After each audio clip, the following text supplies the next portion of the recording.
بسم الله الرحمن الرحيم والصلاة والسلام على أشرف المرسلين. السلام عليكم ورحمة الله تعالى وبركاته.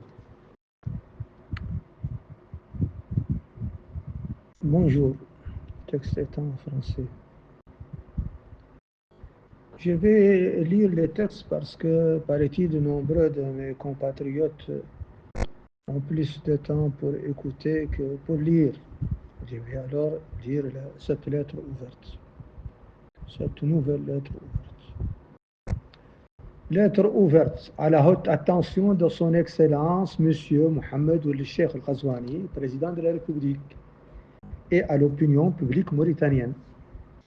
Chers compatriotes, bonne et joyeuse fête de l'indépendance. Soit dit en passant, ce texte, je le dédie au milieu des compagnons de l'Institut 2IRS 2019-2025, avec mes remerciements. Préambule. Ohod Sharqi vient de s'achever un cycle, celui des acquis, des avancées, mais aussi des hésitations, des silences et des éclipses. Un cycle où le pays avançait sans toujours comprendre, et où le président travaillait sans toujours paraître. Mais l'instant présent ouvre une nouvelle ère, une nouvelle page. C'est ce que nous espérons vivement. En reprenant la parole, en assumant pleinement sa présence et sa vision, le président Ghazouani a rétabli le fil direct avec son peuple. Ces gestes coutumiers et anodins en apparence marquent peut-être le véritable début de son mandat, le moment où la lumière cesse d'être diffuse pour devenir direction. Le second mandat ne devra pas être une continuité.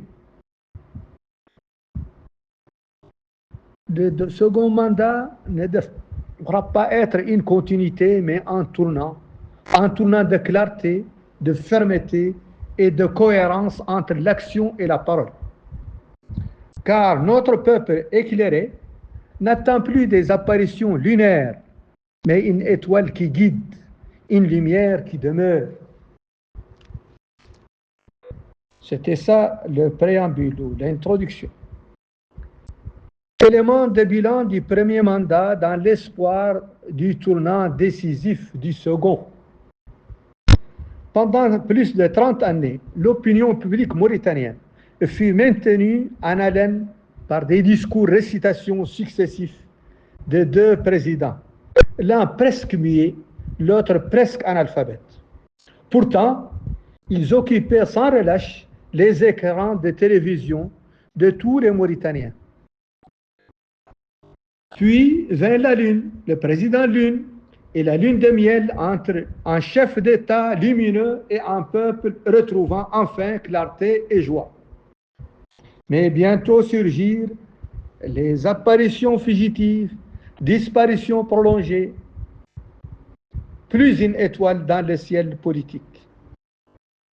Deux seuls articles en 2 ans d'un ancien président du parti INSAF, révélation qu'il fit lui-même avec vanité lors d'un congrès du dit parti. Aucun Ghazouaniste ne s'éleva pour défendre Ghazouani contre les essaims de criquets qui obscurcissaient le ciel politico-économique et dérobaient au regard mauritanien les réformes qu'il entreprenait patiemment, sans vent, ni marée, ni tempête, dans un pays sinistré et en reconstruction. Je reprends cette phrase.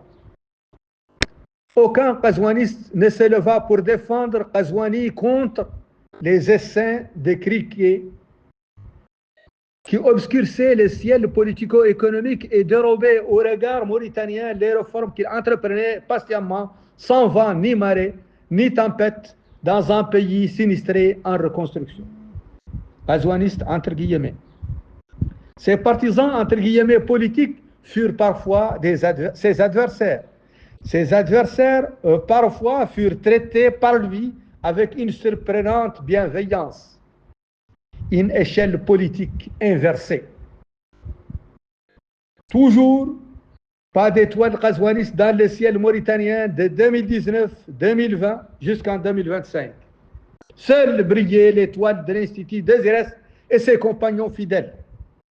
Elle scintillait, éclairée, défendant la lune qazouani, malgré l'hostilité des uns et l'indifférence de l'État, mais avec la forte reconnaissance du peuple et de ses élites sincères et intègres.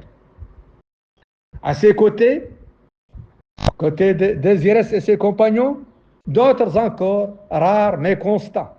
Oulbekka, Mohamed Cheikh, ancien DG de Radio Rim, Mint Senoussi, Oulgedda. Il y a quelques jours, enfin, le président a pris en main sa propre communication. Il a parlé à visage découvert, le cœur ouvert à son peuple. Ses soutiens authentiques lui emboîteront-ils le pas malgré un passif humanitaire par lequel on les avait défiés? Ce serait pourtant salutaire non seulement pour Ghazouani, pour son second mandat et pour son régime, mais aussi pour la Mauritanie, qui a souffert des cris vulgaires et sans contenu, des populistes incultes, des fantaisistes, des mercenaires diviseurs, des va-t-en-guerre, des hommes et femmes politiques entre guillemets, entre griffes, incultes et ignares en politique et en économie. Cris permis et déclenchés par le vide laissé par le silence politique de la voix officielle et par la paralysie hémiplégique de l'acte républicain. Je vous remercie. C'est à suivre. Mohamed Al-Hassan, président fondateur de l'Institut Désirès, le 18 novembre 2025. Je vous remercie.